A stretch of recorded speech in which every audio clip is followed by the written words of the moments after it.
So hi, I'm Rob, and there's two directions to face in. I'm not sure how to do that. So I'm going to bring a sidekick, which I've borrowed from a certain... So he can talk to you. And actually, you know what? I think I can bring Evil Hench Kitty in over here as well. And actually, I can just look at my screen, and I can ignore all of you. And except for now, I can't press my keyboard. All right, I think Evil Hench Kitty might have to go. So anyway, I'm Rob, and I'm going to talk about how to become jobless and homeless and do awesome things with that crap. I want to start off by doing a little bit of a waking up kind of thing. I don't, because it's the end of the day, and I really want a beer. Who really wants a beer? Yeah, exactly. The only person not putting his hand up right now is Ben. We'll see why later. So anyway, you want to be a programmer. Why is that? Is it to make games? For me, it was to make games. I wanted to make games. I want to make lots of games. Except for that really work out because in the games industry, you get paid absolutely nothing, get treated like crap. And if I'm going to get treated like crap, I may as well get paid loads of money doing it. So I sold my soul. Do you want to make people happy? Well, I don't, personally. I'm a bit of an asshole. But I know some people in this room, like Martin, he absolutely makes everyone happy. I don't know how he does it. Or was it to make millions of dollars? All right, okay, millions of dollars. That's what I wanted. I wanted millions of dollars. So how did that work out? Yeah, exactly. This is actually a picture of a game developer who's making black and white like 10 years ago, and he passed out under his desk. So he'd kill me if he found out I used this slide, so don't let him know.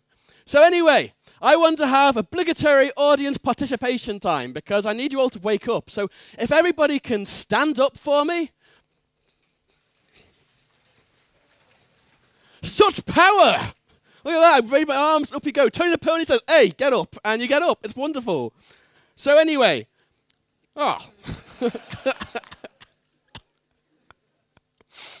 sit down if you work too much. Yeah, damn right, Paul. I know you work too much. Sit down if you have too many meetings. Be honest now. How about if you're not learning anything new? Today doesn't count. Unless you didn't learn anything new today either. I don't know.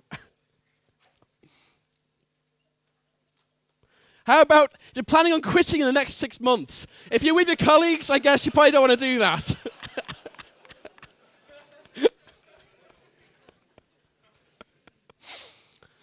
How about if you're bored at work a lot? You spend a lot of time staring out the window?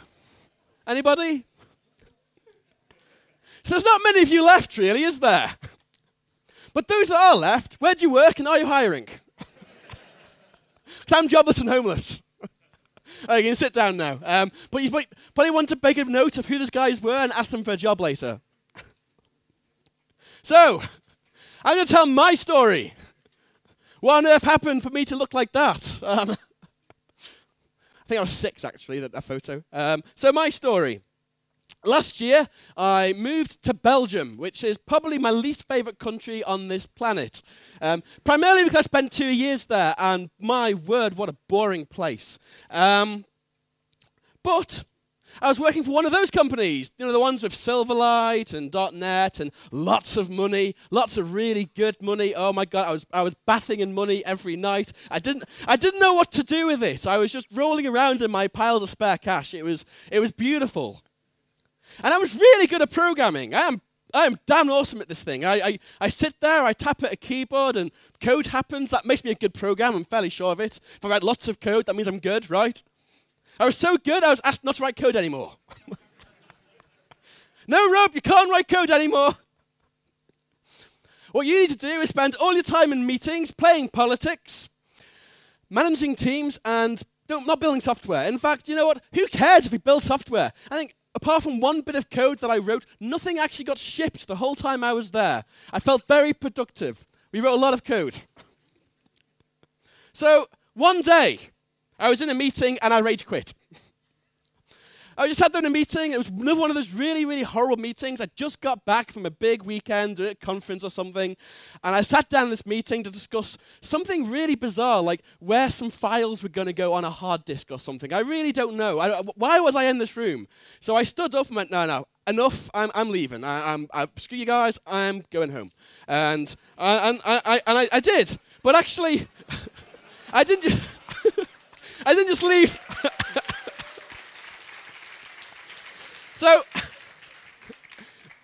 I didn't just leave the company. I left the country. I got out of there. I threw away everything. I went, no, I'm actually rage quitting. I'm throwing all my toys out the pram. I'm going to leave everything in the flat, throw away everything else, give things away to my friends, and put the rest of it in storage. And then I blogged, and I said, you know what? I'm not looking for a job. I don't want another job. I've got a bathtub full of money. I can survive for a little bit.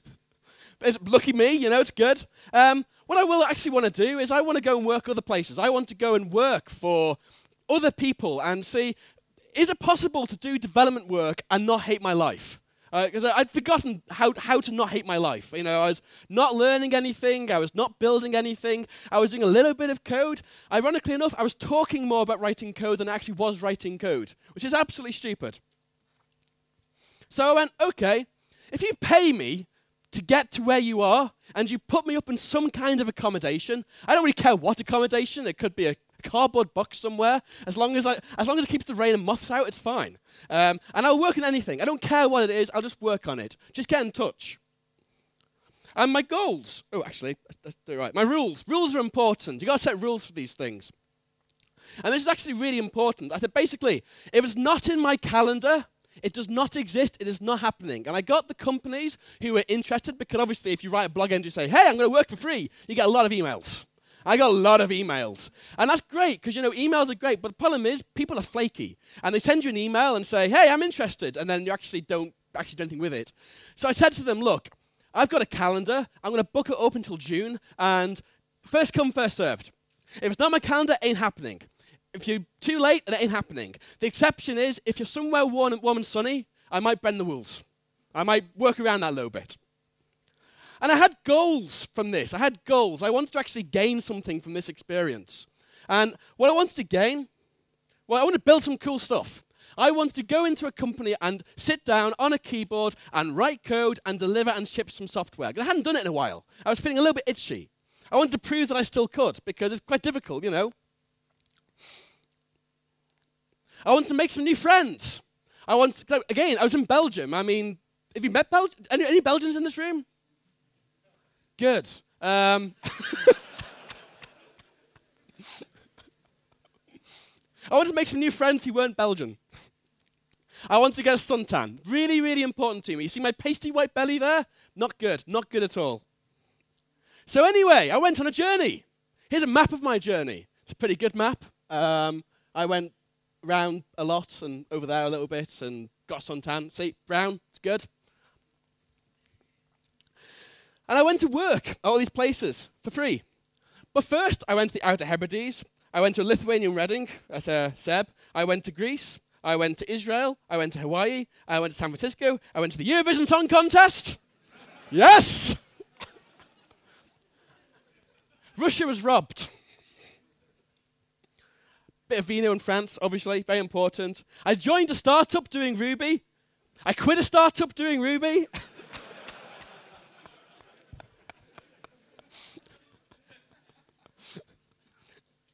Turns out, that's not good either. And now I'm learning Clojure for the hell of it. Beautiful language, lots of brackets. So, I want to talk about what I learned during these experiences, because I feel like I learned quite a lot. So I'm going to sit here, I'll stand here, I'm going to preach at you and tell you all how amazing I am. And I apologize for that in advance. Later on, during beers, you can come up to me and tell me how awful I am. You can come and break my ego back down again. But for the next half hour, it's going to be all about awesome things what I did. Yeah. So anyway, I'm going to compress this whole year into like 45 minutes or 40 minutes or however much time I have left. In fact, I'm going to try and do it faster than that, because I'm very aware that next door there's beer.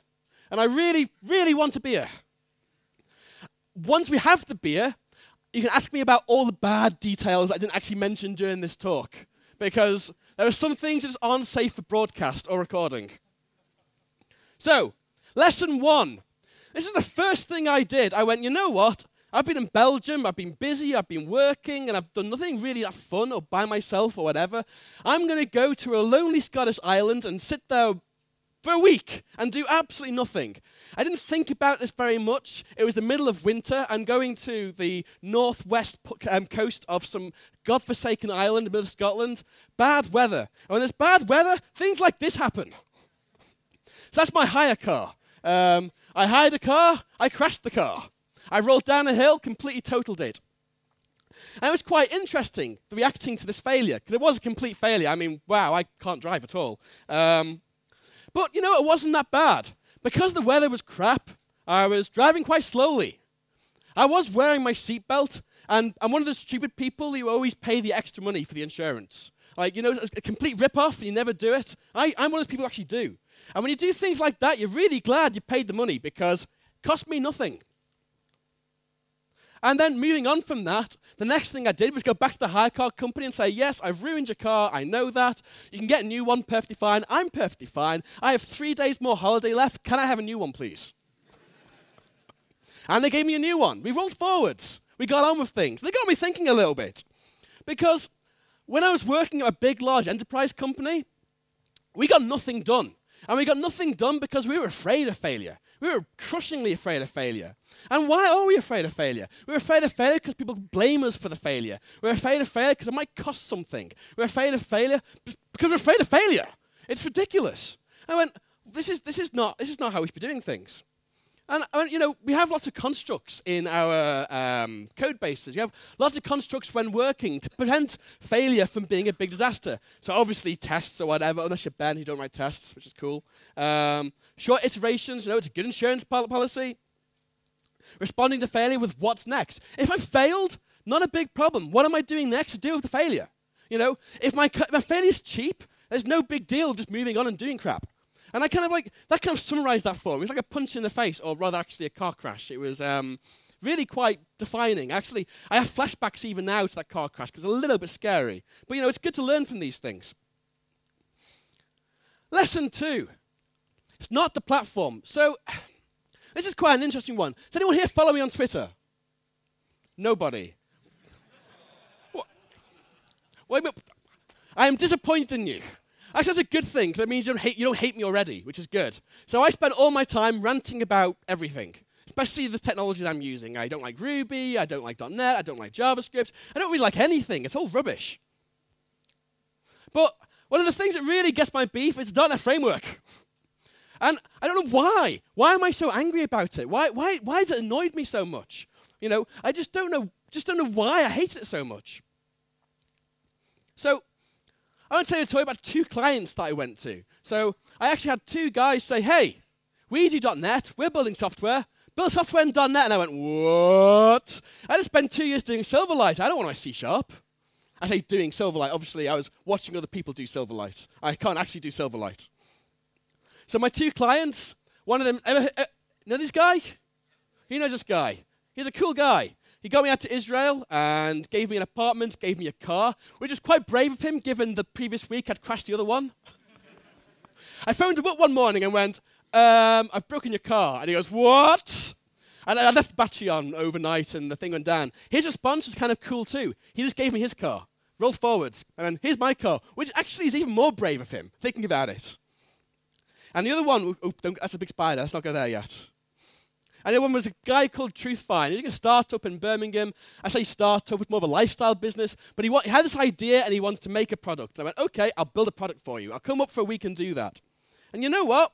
We shipped a lot of code.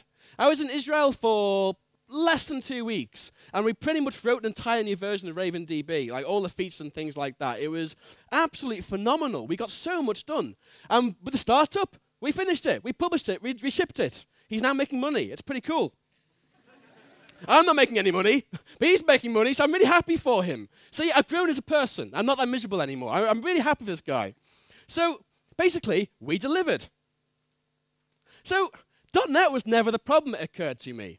What were the problems? Well, who here does .NET? And it's nearly all of you, right? Deafening silence. Anyone going to own up doing .NET now? No. So what, do you like .NET?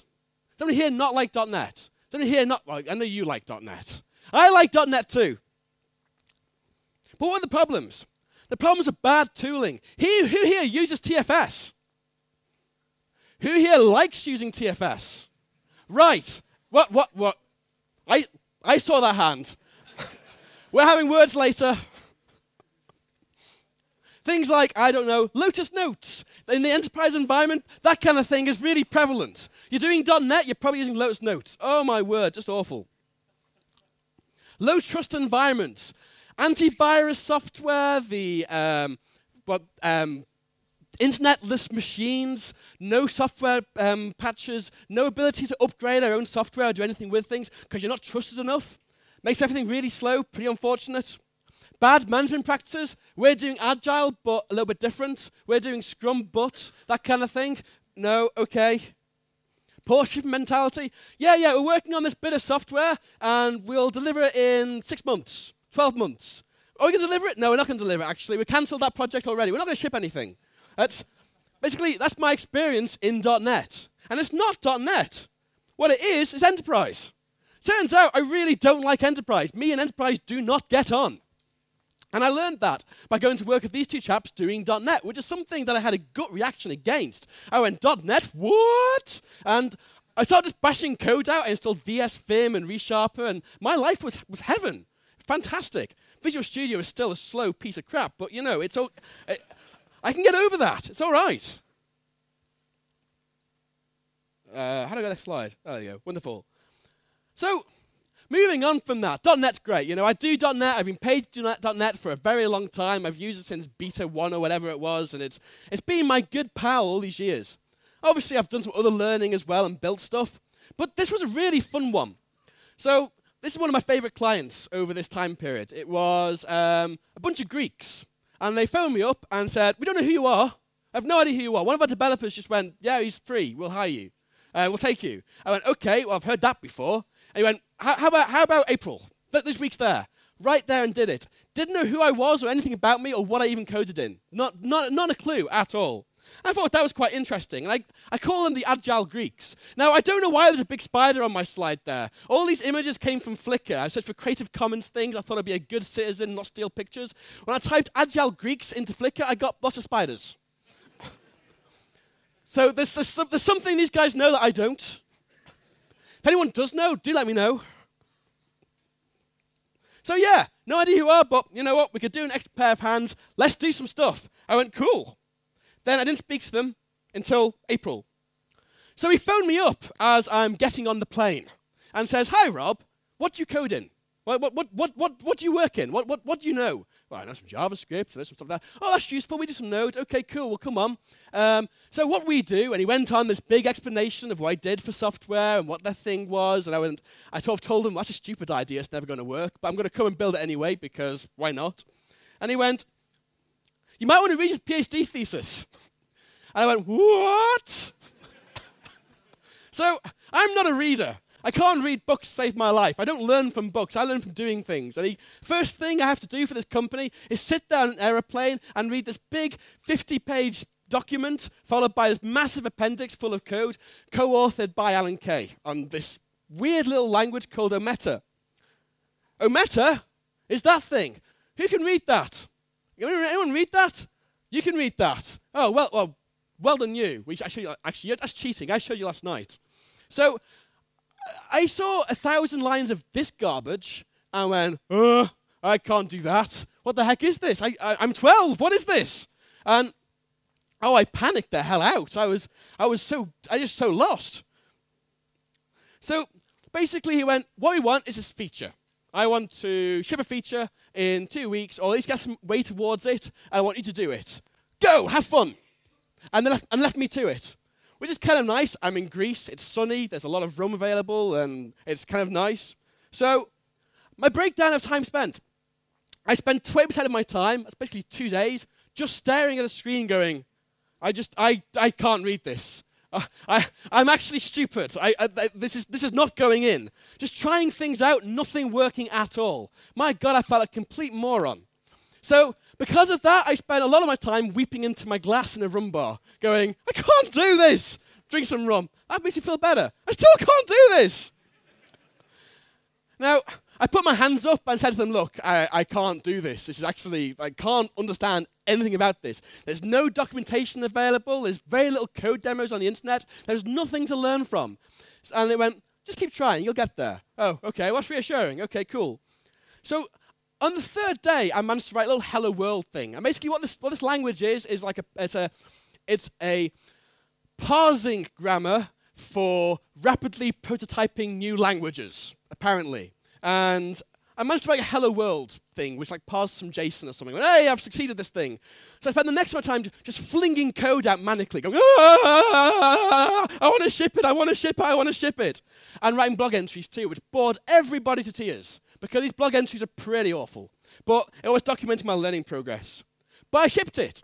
What it was I wrote this little parsing thing along the OData spec, and it meant throwing this little parsing file at the text editor, making really cool highlighting and stuff, which I thought was really kind of nice, having a tangible result at the end of this in 9 days. So I want to coin Ashton's Law, which is basically, given a concrete feature and enough rum, we can ship and learn at the same time. It is possible. Now, I've actually changed it a little bit because we're in Poland. You have vodka as well. I'm fairly sure it'll work. I've not tried. If anybody wants to ship some stuff tonight, fairly sure we can find some vodka. And it kind of comes to this is one of these mantras that gets put out all the time. But, you know, I'm a .NET developer. Well, I'm not a .NET developer, but I am a .NET developer. And actually, no, I'm not. I'm a developer. And you give me a coding problem, give me enough time, I'll solve that. And most people will, because we're developers. And code is code, even if it does come with massive angle brackets and braces and all that other crap. So that was kind of cool. We shipped. How am I doing for time, by the way? Have I got time on this thing? 500, 600? What time is it? I have no idea. How long have I got? Someone tell me. Excellent. I'll keep going till you stop me. XX baggage. So as mentioned, I threw away all my crap. And I whittled down all my belongings, all the things I need to use for the next 10 months, to 23 kilograms. I wasn't carrying the fish around, but that fish is 23 kilograms. There's a representation of my suitcase. My suitcase, I could put that fish in my suitcase and take it on as stored luggage on an airplane. They'd let me do that. And that was the reason 23 kilograms, because that's the limit. I got rid of everything. Now, my first attempt at doing this was a bit of a failure. But I had this stupid idea that I'd be able to carry my good coffee around with me. I thought, I've got a suitcase, it's quite big, I don't need that many clothings, or I can have coffee. So I bought my coffee grinder, I bought my coffee beans, I bought my coffee pot. I went around for the next 2 months making coffee everywhere I went, which was absolutely fantastic. But then I realized I needed my .NET laptop, which is the size of a house, and I might want more than like 2 pairs of underwear. So, sadly, I ended up with this. And this is what I've been living off for the last 10 months or so. I've been back to my storage unit once to get a tent so I could go camping, like a proper little homeless person. And I got 2 pairs of trousers, a week of underwear, and 10 t-shirts. And that's all the clothing I have. And it means I get a bit smelly at times, but you know, no one complains. They're too polite. I'm living in London at the moment anyway, so you know, they're not going to say anything at all. They just look at me funny. It's cool. This is my MacBook Air running Debian. It actually plugged into the screen over here, which is pretty cool. And I can do everything I need on that, which is great. I have got a Windows laptop for Visual Studio because that's crap, and it needs a big laptop especially for it. There's no way I'm doing that on a MacBook Air because I'd go absolutely nuts and probably want to murder people again.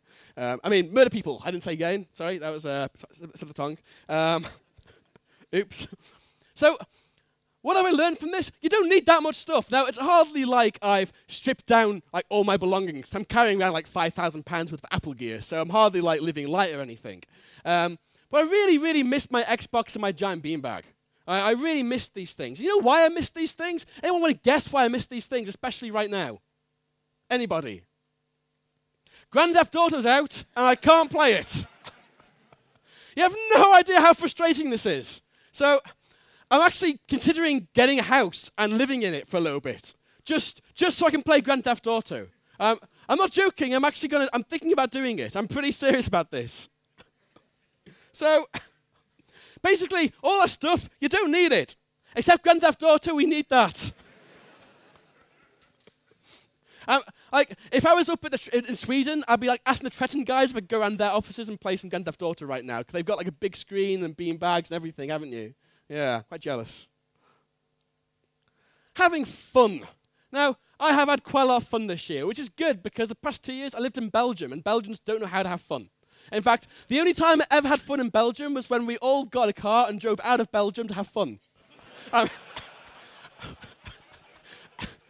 I'm fairly sure there's some kind of rule in that country saying, no fun. No fun. Nope, stop. Stop. You're smiling a little bit. Stop right now. Not allowed. So I went, you know what? I've worked really, really hard the past couple of years. I'm going to have some fun. I'm going to keep time aside for doing the things that I want to do. That was me when I rage quit. I can't do the stupid anymore. So I thought I'd drop work occasion this year. By drop work, actually, it's a complete fabrication. I sat there on a beach in the sun writing JavaScript like most of the time. So I wasn't really not working, but I was gaining a tan. I thought that was pretty cool. So did sports. Went kayaking, skiing, surfing. I'm really bad at surfing, by the way. It's also really dangerous. You like drown and stuff. It's really horrible. Don't ever do it. It's just, oh my word, awful. Some tourism. That's me looking at the Big Ben in mini Europe in Belgium. That's their version of fun. You go to this little park and they have like little miniature versions of like buildings from famous cities. And for some reason, there's like 10 buildings in that little park from Belgium. I didn't know Belgium had 10 buildings. It was amazing. And obviously, as me last year in Kraków having some fun. I assume I was sober in that photo. Making new friends, pretty important. Made a lot of new friends. Those are some of my new friends. They were cows, and they came into the river to say hello, and they mooed at me a little bit. Moo. And I was like, cool, I'll get on with you. You remind me of my ex-colleagues. And obviously, lots of drinking. Very, very important. That's me and Raf there, drink some, whatever the heck that was. I have no idea. What was that? Oh, it's Lithuanian stuff. Okay, excellent. That was on a horsey ride in Poland. It's so cool.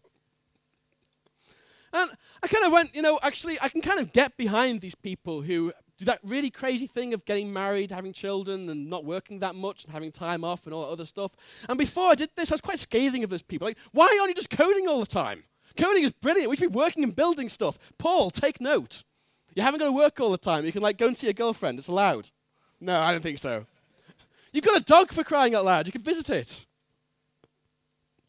But life is the other half. I got a cool photo. It's like a little bird about to be eaten by another bird. I thought it was a quite good representation of life, really. Be the hawk, not the little bird. Is that inspirational enough? No? No, okay, it's kind of crap, isn't it? Mixing the two never hurt. That's me writing Closure at the Eurovision Song Contest.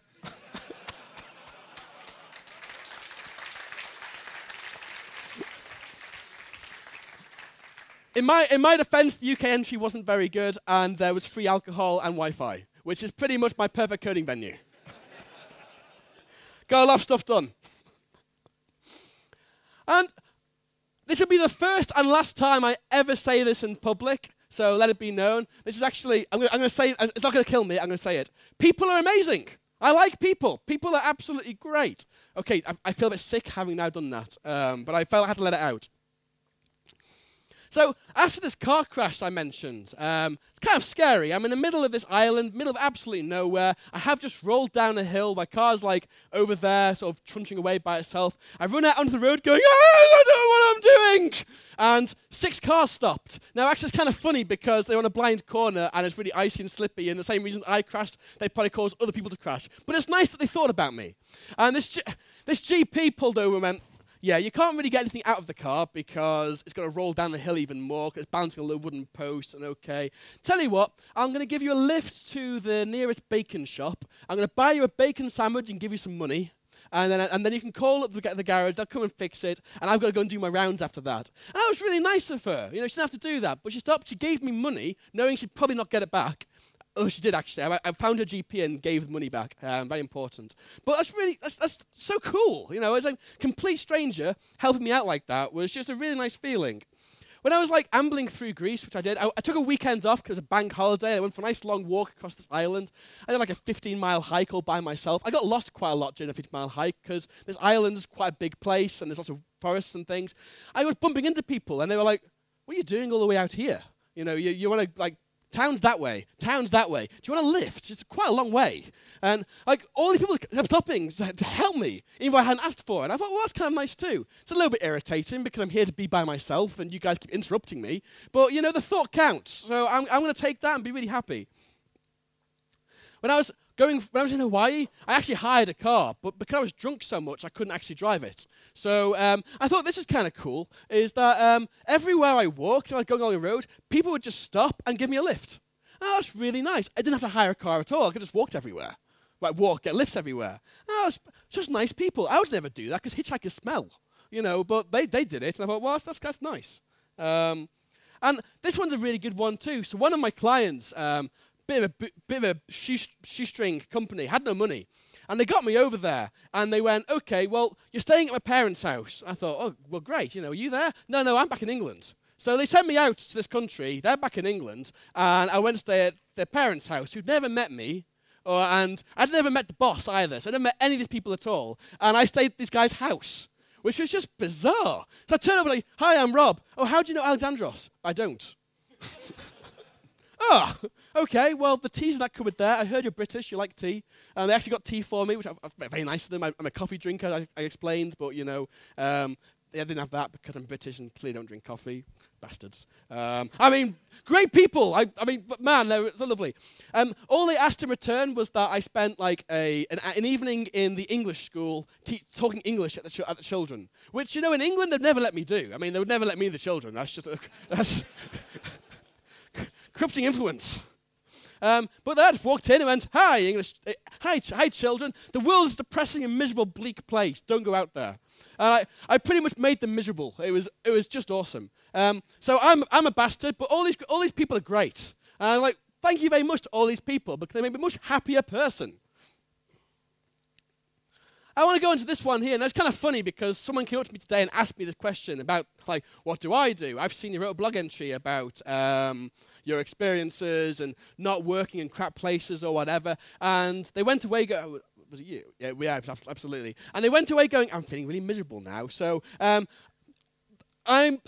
say this as a caveat because apparently it makes people miserable when I say things like this.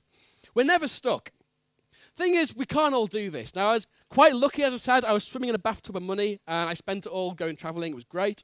That's because I was working for a big Silverlight company, and that's what you do when you do that kind of thing. But I'm also kind of lucky because I haven't got a wife. I mean, well, that's perspective. Sorry, that's cynical of me. I haven't got children. No, again, that's cynical of me. I apologize because they're kind of cool too. But I've got no dependence at all. I can just get up and go where I want to, and it's great. I can do that. That's wonderful. Other people can probably do that, but a lot of people can't. But it doesn't mean that we can't get a better job. It doesn't mean that we can't improve our current jobs. And it doesn't mean we can't actually go and find our fulfillment somewhere else outside of work. Now, 12 months ago, I probably wouldn't say that. I was saying, why aren't you just coding all the time? Why aren't you just building, like, writing code and stuff? That's fun, right? We should do that all the time and not do anything else. But it turns out if work's crap, you might want to actually consider either quitting or improving it. If you can't improve it, quit. The ratio of developers to jobs is something ridiculous. I mean, there's so many jobs out there, and they're probably better than the one you're in right now. Probably. I say that, obviously, because often you leave one job, you go to another job, and you go, oh, God, I'm writing Ruby. How did that happen? Never do that. No. If anyone ever says, come and join our Ruby startup, no. No. And one of the reasons we're never stuck is because we can learn. I love learning. I've realized this in the last 12 months. I mean, I've always been learning stuff, but I've never gone at the same intensity as I have this year. And you can learn new stuff really easily. You just pick something and you learn it. You sit down, give it an hour or two a week, and you just build something. Try it out. That'll make you more employable. I would go so far as say, go and learn AngularJS or something like that. Obviously, I would never advocate that because I hate it. But apparently, that's where the jobs are these days. So, go and learn it, get a better job. Completely possible. It's this whole thing. You get asked quite a lot. I blog quite a lot and I talk quite a lot. Most people wish I wouldn't, but I do it anyway. We can all do that. Once you learn something, you can blog about it. And it doesn't matter if anyone else has blogged about it before, because you can blog about it your way. You can talk about the thing you learned. Learning in the open is really, really positive. So I'm currently learning functional programming, and I'm a complete noob at it. It's amazing how stupid I felt for the past 2 or 3 months trying to do this thing.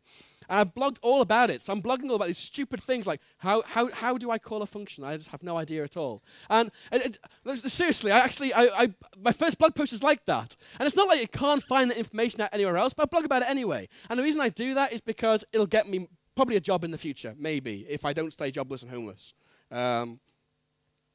The thing is, you haven't got to be an expert to go and do these things. You can just do them, improve yourself, and improve your situation. And I think that's really important. You can always change it up. It's ironic, actually, my little picture there. We cannot do it, but whatever. It's inspirational. Who's feeling inspired? You feeling inspired? It's deaf silence. Yeah, of course. No, who's feeling inspired? I am. Yay! Thank you, Mikhail. At least someone is. Who's feeling miserable? Who really wants a beer? That's more people than was before. I'm doing something wrong. Or doing something I don't know. But that's all right, because I'm actually pretty much near the end of this. Now it's time for vodka. That's my last slide. And that's why Ben's left, actually. That's Ben there. He's left before. Oh, man, I was going to embarrass him with it. Oh, there he is. It's you, Ben, on the big screen. Do you like it? Okay, it's good. Uwaga. I'm done. That's my talk. Speak to me afterwards. I can tell you lots of really cool anecdotes about stuff I can't put on the projector. Stuff happened out there. Stuff happened. Thank you.